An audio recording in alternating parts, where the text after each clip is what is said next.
Murder charges have been filed against a suspect in a car ramming attack in Canada. That incident killed 11 people between the ages of 5 and 65 at the Filipino Heritage Festival in Vancouver.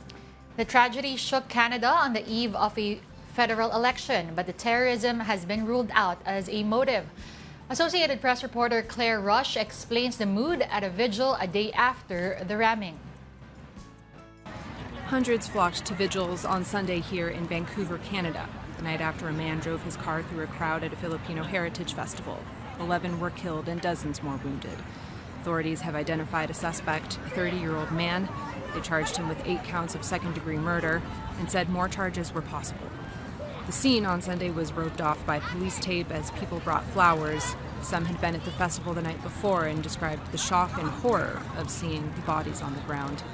Hundreds also gathered at 2 vigils, bringing candles and flowers, remembering those who lost their lives and paying tribute to the Filipino community.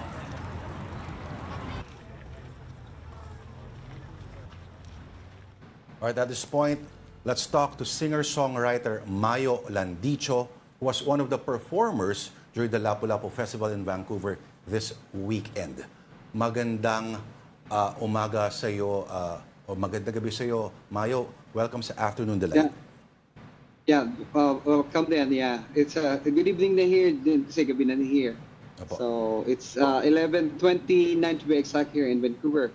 I just parked my car actually. Hope you won't mind. Yeah, okay lang. Mayo, una sa lahat, nagpapasalamat kami sa oras mo. Kasama natin si Denise Tan. Alam ko, Okay. Mayo, kamusta ka na? Alam ko, hindi madali pag-usapan tong mga bagay na to, no? Pero how are you I know coping? I get so emotional. Because it's really it's a horrifying event, I would say, and I'm not trying to forget it. Of course, we just held another vigil today, actually, with the help of the First Nations here and some local resident. I sent it to you actually earlier. Same thing, it's not just Filipino that was affected here. Even a lot of the Canadians and local people here were affected. I think I sent you a picture of the guy. He's wearing crutches. Actually, his wife died, and he got hit, so he got a broken foot actually from the incident. Mayo, first off, again, we're so sorry that this had to happen to you, our fellow Filipinos, and the local community. If you could, just walk us through what happened that day, ano nangyari before the incident, anong naalala mo, at nasan ka ba noon nung nangyari yung trahedya? Okay, so what happened is, so we basically, everyone was having a good time. It's a good festival, reminding of our resilience and unity, and a celebration of Filipino culture, especially yung Lapu-Lapu. And then we were a part of the band actually that played before Apple the App, so we basically opened for him. But and then right after the show, so we watched Apple the App perform, and then everyone was happy. It was a great show, such a great day, beautiful weather, beautiful vibes everywhere. Everyone is enjoying, dancing in the park. And then right after that, so I was with my son and my son-in-law, I would say. And then what happened is, we're supposed to meet up with Apple the App actually after that thing. Of course, I have some of my musical instruments, so I tossed it in my car. I was holding everything, and I told my son, hey, if you can just wait here for a while, and then I'm gonna drop off my stuff at the shop, because it's nearby my shop, actually. And they said, and then my kid said, oh yeah, okay, yes, Dad. But he wanted some boba tea because it's a fun day, and he's kind of hungry. And then at the same street, actually, that same street where all the food cart is, that's where I exited and trying to drop off and basically there was a car that was blocking, because it's a block party or a street party. There was something that was blocking all the entrance and exit for a while. But because it's already the end, they took it off. But there's another one truck, like El truck that we have back home. So they were hauling all their stuff for the vendors, And then I said I have to go out of this street because I have to pick up something to my shop. And then the driver said, okay. And then he moved a little bit. And then I basically just, went out that same street. And then it's a big possibility that I was running on an opposite side of that car that get in. Because right after the blockade was removed, yeah, everyone can come in. So, and then, yeah, I jumped to my shop, and then my friend told me, hey, Maya, where are you? Are you okay? Yeah, why?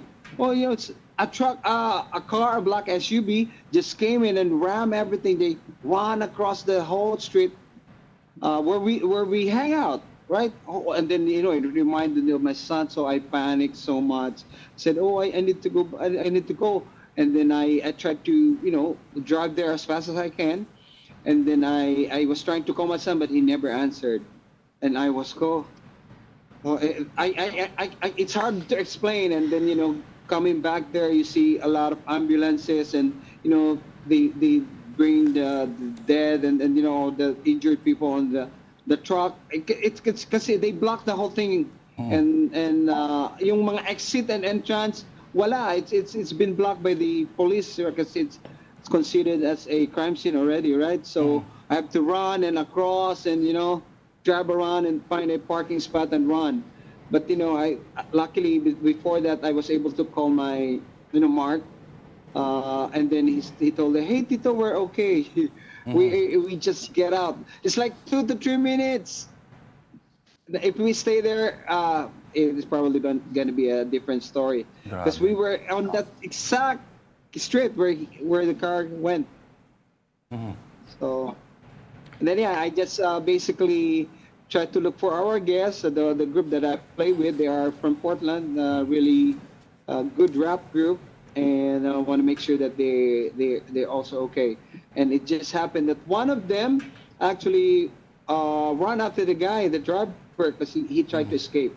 So they were able to pin him down, and he jumped over him. And then the cops came and said, "Oh no, you cannot," because we're trying to they trying to beat him up, right? But here it's like we respect a lot of those human rights. Oh, you cannot touch him, even if it's criminal or whatever, right? And then the cops came and took him. Mayo, earlier, I don't know if you could see the monitor as well. We were showing videos of what happened. Yeah. People, I've seen it on Facebook too. People on the road, may mga nakahilata. I mean, for the lack of a better term, I'm sure an understatement to say it was shocking to go back to that scene, just seeing those videos. Ano ngayon And I know some of them too. Ano yung atmosphere right there in Vancouver? Ano yung reaksyon, not just by the Filipino community, but the local community, with everything that has happened? Can you tell us more about the vigil that you attended as well? So the feeling is like, because the first thing that came to everyone's mind is a terrorist, a terror attack. Kasi, talagang there's so many injured and dead bodies on the street. And another thing that came to our mind is, yung race, yung hate, because we still have some people here that they are still racist and they hate the Filipinos, especially the song. We sang, my group sang, and Apple Dep, Filipino, and then everyone was talking about the resistance and all those conquistadores, that we fought back. Because it's the main essence of Lapu-Lapu Day, right? So honoring him as one of our first leader to fight back. So it's just I don't know, it's really hard, but para talagang parang terror attack kasi everyone was panicking. May rampage din, and then yung stampede, yung sirens is everywhere, the police car, the ambulance is everywhere. Talagang it's hard.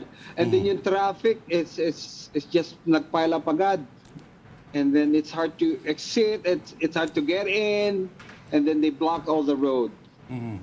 And then yung Vigil naman, so basically one of our friends, it's a school nearby that same school, the John Oliver School, na a lot of people were also affected kasi yun nga yung most of them were there during the thing, and then the guy that was on crutches actually was yeah, his wife died and he was also get hit, and you know we did some, we call it the healing process. We try to heal as much as we can, not sure particularly forget the thing, but yung heal, and then we try to express love and support to everyone.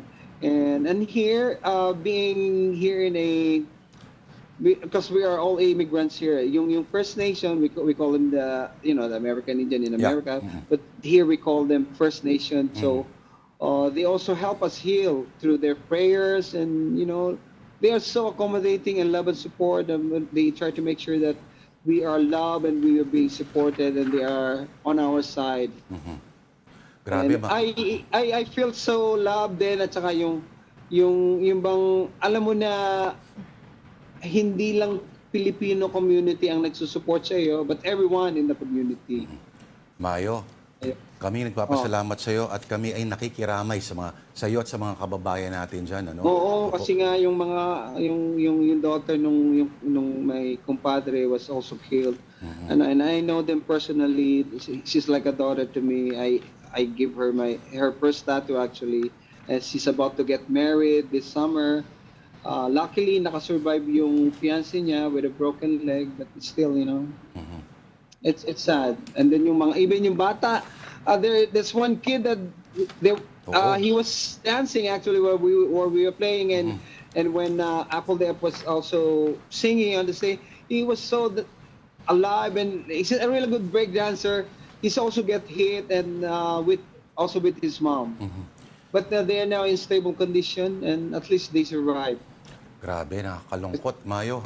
Ito yung, I know. yung Vancouver, yung huling lugar na isipin mo, may ganito mangyayari. Pero, Mayo... I know. Ito nga yung parang first ever and the worst thing that ever happened here, especially here in Vancouver. And they were even saying, even the whole Canada. Napakadilim na kabanata. Pero kami ay nagpapasalamat sa oras mo, Mayo Landicho, sa iyong oras. Okay. Alam ko, hindi madaling balikan ng pangyayari. Pero thank you very much for your time. Yeah, you too.